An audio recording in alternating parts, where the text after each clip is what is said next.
So I'm going to note in this video something that I call the shelf, and it's this flat bit of banking on the inside of the track that's very unique. So we've got a lot of banking on the outside here, but you'll notice just on the bottom here that the track flattens out just up here.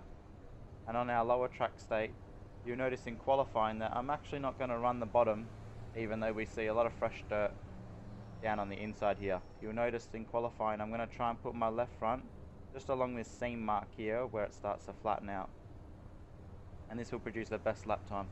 However, when running the bottom on our 50% track state, we can actually utilize this shelf, because as you can see, the color of the shelf is a little bit lighter, so there's a little bit more grip here even though the track's a little bit flatter.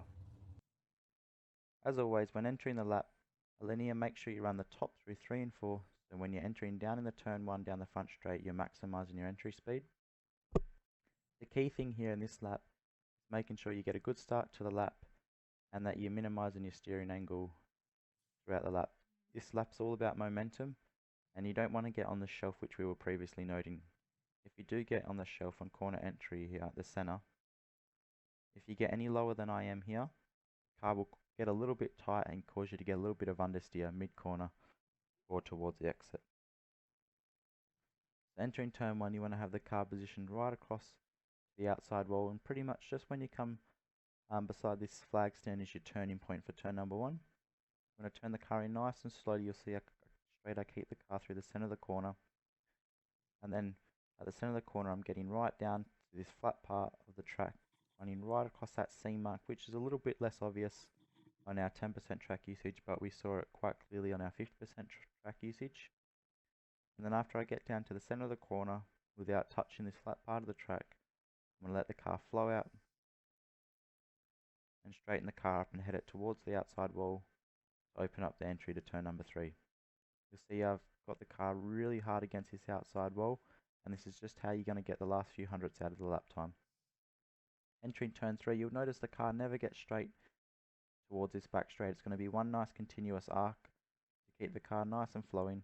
And again, I've got the car turned in real early, but to turn the car in real early, you can see I'm only using about 10 degrees steering angle. So this is where a lot of people go wrong. They'll probably turn the car in a little bit too late, then they'll have to apply more steering angle to get down to the apex, and this will cause the car to travel further throughout the lap and also lose a little bit of momentum. So that's how easy it is to lose a few tenths of lap time.